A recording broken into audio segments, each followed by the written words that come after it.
hari ku ngoma y'umwami Ndahiro Cyamatare, akaba ngo yari umwami wagiraga ubuntu butangaje, abantu bakabimukundira cyane. Igihe kimwe ngo yaje kwimuka i Bumbogo ajya gutura i Kingogo. Amaze kuhatura abaho baramukunda cyane kuko ngo yagiraga ubuntu butangaje nyine. Hari n'abatwa benshi bari bahatuye ngo baramuyoboka kubera intama abanyakingogo bamurabukiraga akazibihera bakarya.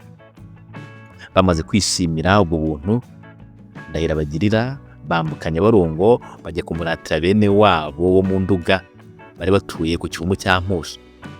Bababwira ko Ndahiro ari umunyabuntu cyane, bati muzaze tumubashyire namwe mwirebera. Abatwa b'Induga baranga baranangira, bati ntabwo twajya Kingogo bagira urugomo. Ariko havamo umutwe umwe witwa Mushimiye yiyemeza kujyayo ajyana n'umuhungu we witwaga Kavuna.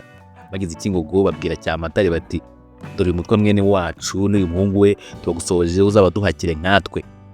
Ndahiro arishima cyane ukabonye abantu baturutse mu Nduga bamugana, abaha kubwo akajya baha intama. Bitinze abagabira inka bombi. Mushimiye n'umuhungu bamaze kugabana bayobora inka zabo bazijyana iwabo ku Kivumu. Abanyakivumu babonye inka Mushimiye n'umuhungu we bagabanye kwa Ndahiro baratangara. Inkuru igera ku Kivumu isakara Induga yose isingira Ubwanamukari. Bati Ndahiro mu Kingogo arahaka neza. Inkuru imaze kuwagera mu Rukoma hakaba umugabo witwaga Mpyisi ayisamira hejuru, arahaguruka ajya guhakwa kwa Ndahiro. Ageze ati nje kuguhakwaho ndakuyobotse, kandi n'akarere k'Induga ntuyemo kose ndakakuyoboye. Ndahiro aranezerwa ukabonye abantu batatu b'Induga bamwizeyeho ubuhake, Mushimiye, Kavuna na Mpyisi. Aherako agabira Mpyisi inka y'imbyeyi, aramubwira ati iyi nka nguhaye hera kuyijyana iwanyu. Ndati ndagushimiye, ariko mfite inkoni y'ikibando, nk'abo duhura nshoreza inka y'ikibando baranyeka iki? Ndahiro amuha inkoni y'akanyafu, iyo yabaye nk'umoko ya karande ku gucyura umunyafu mu Kinyarwanda. Mpyisi ashorera inka ye, ayigejeje igihinga Abanyanduga barahurura baza kureba ingabane ya Mpyisi. Inkuru y'uko Ndahiro ahaka neza irushaho kwamamara. Ubwo Cyabakanga arabyumva, yari afite urugo ku Rugogwe rwa Runda na Gihara. Aherako akora impamba ajya Kingogo. Agezeyo abwira Ndahiro ko aje kumuhakwaho. Undi yishimira ko abantu b'Induga bakomeza kwiyongera baza kumuhakwaho. Aherako amuha inka z'imbyeyi ebyiri, azigejeje Runda. Ubu noneho iba ikimenamutwe. Abatwa b'Induga bahurura bajya kurya intama i Kingogo. Abantu bose bihutira gusanga uwo munyabuntu. Bamaze kuhagwira ibintu byaho byinshi birononekara. Abanyakingogo bararakara batezuka kuri Ndahiro, asigarana n'Abanyenduga baje kumuhakwaho bonyine. Ubwo bari bamaze kumugwiraho, haciye iminsi Ndahiro agira ubwoba uko Abanyakingogo bamaze kuganda, bakaba batakiza kumuhakwaho. Niko kwigira inama yo gucikisha umuhungu we Ndori, amwohereza i Karagwe Tanzania kurererwa kwa Nyirasenge Nyabunyana. Agezeyo areranwa na babyara be. Abanyakingogo bumvise ko Ndahiro yacikije umuhungu we baza kumubaza aho yagiye. Bati ko waje no ugatura ntitugusuzugure kubera imico myiza wari ufite, ukakurabukira inka zamara kugwira ugahindukira ukaziduhakisha, twaguha intama ukajya uzihera abatwa tukakwihorera, none ukaba wanacikishije umwana wawe Ndori, ubwo utwikekaho iki? Ndahiro ati umwana ntabwo yacitse ahubwo yarazindutse. Abanyakingogo bati ubwo bwenge ugenda twarabumenye. Baherako bararakara baramutera, bararwana, baramunesha, baramwica. Amaze gupfa acukura imva yo kumurohamo. Bagiye kuyimuhambamo umutwe arabarindagiza ati uyu mugabo wagiraga nabi nimutaba, nabonye ikiguri cy'intozi kinini ni mucyo ari cyo tumushyiramo zimurye. Abanyanduga guhamba mu mva byari umuziro, ahubwo bahambaga mu bihuru. Mu mva byari byo mu nkiga. Ndahiro bamumanika mu giti, ahe hashira gutyo agera ku iherezo ry'ubuzima bwe, ariko apfa amaze kugira abanyamabanga benshi nibo biru.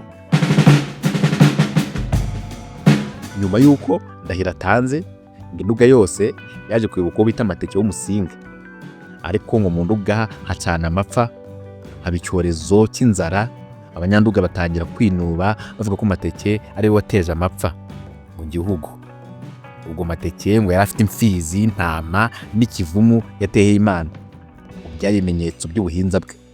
Abanyanduga bamaze kuremba bagira umujinya, baramutera baramwica, intama ye barayica, intebe y'ubuhinza barayimena, ikivumu barakirimbura. Maze ngo bihurirana n'igicu, imvura itangira kugwa. Abanyanduga babigira ihame ry'uko ari we wayicaga.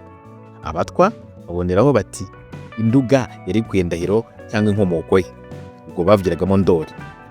Babivugira i Buhoro bwa Nyundo muri Tambwe kwa Kibogo cya Ndahiro.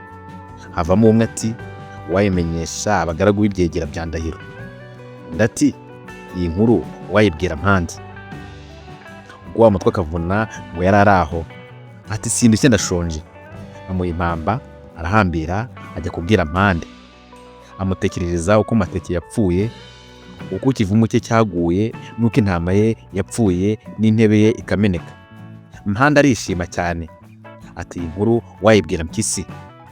Kavuna ati sindushye ndashonje. Mpande amuha impamba arahambira ajya kwa Mpyisi, nawe amubwira ya nkuru ya Mateke.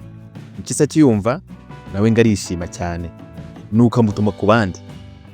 Kavuna agenda bazengurukamo bose arinda agera kuri Minyaruko. Minyaruko nawe abyumvise ati inkuru ni nziza cyane, wayibwira Ndoli ya Ndahiro ikaragwe k'Abahinda. Kavuna akibyumva ati sindushye ndashonje. Nuko kwa Minyaruko bamuha impamba, Kavuna arahambira ajya ikaragwe muri Tanzania. Agezeyo abwira Nyabunyana ko Ndoli u Rwanda rumwifuza kuko ari inkomoko ya Ndahiro. Nyabunyana aranga ati musaza wanjye uko bamugize ndakuzi, sinakwiyorereza umwana ngo mugere nka se. Ndoli yumvise ko Nyabunyana yanze aya Kavuna ararakara, abwira Nyirasenge ko agomba gutahukana na Kavuna. Nyirasenge mujyana mu gikara hiherereye bajya inama. Bakiri mu muhezo, Kavuna ngo aromboka ajya kumviriza, yumva amabanga yabo. Baramubona, Nyabunyana ati yatwumvise azatuvamo, noneho rero ntimukijyanye. Nuko ngo bacura inama yo kumusibira amayira. Bamaze kuyinoza, Ndoli ngo ahera ko atahuka mu Rwanda. Ahageze agira n'amahirwe, imvura ikomeza kugwa, imyaka irera, haba ubukungu. Rubanda bateruriraho ijambo ngo haje Ndoli ya Ndahiro. Ariko ngo mbere y'uko bagera mu Rwanda, ngo bageze ku cyambu cy'Akagera, Ndoli yabwiye umusare ati wambutse abandi bose, ariko uriya mugabo witwa Kavuna uramenye ntumwambutse. Kavuna warahagarara areka abandi barambuka, ngo yibwiraga ko aza kubaheruka nta kintu cya shebuja gisigaye hakurya. Nuko ngo bimaze kurangira byose bamaze kwambuka, ngo Kavuna yegera ubwato abwira umusare ati nanjye nyamutsa. Umusare atereka da ati shobuja yambujije, yambwiye ati sinkwambutse, ngo araguma iyo ngiyo. Nuko Kavuna ngo acika intege arababara cyane, uko yatekereza ukuntu u Rwanda rugiye gusubirana kandi atarurimo. Nuko atekereza ngo umuruho wose yagize, agira icumu rye n'umuheto we abivunira ku ivi, abijugunya mu ruzi, nawe arwinagamo. Agenda avuga ati uzaruha mu Rwanda wese azajya ari uwa Kavuna. Uwa Kavuna rero ni nko guhibikanira ibintu bitazagukiza ahubwo bigakiza abandi, mbega ni ukuruhira abandi. Uyu mugani bawuca iyo babonye umuntu wagokeye ubusa ahibikanira ibizakiza abandi nyine. Nibwo bavuga ngo naka yarushye wa Kavuna, ubwo bavuga umuruho. Aha niho dusoreje ibisobanuro by'inkomoko y'imvugo yarushye wa Kavuna. Niba utarakora subscribe kuri channel, kora subscribe kugira ngo tuzajyicikwa n'ibiganiro byigisha amateka y'u Rwanda, imigani, insigamigani, ibisakuzo n'ibindi biganiro byose byigisha umuco nyarwanda. Naho ubutaha, bye bye.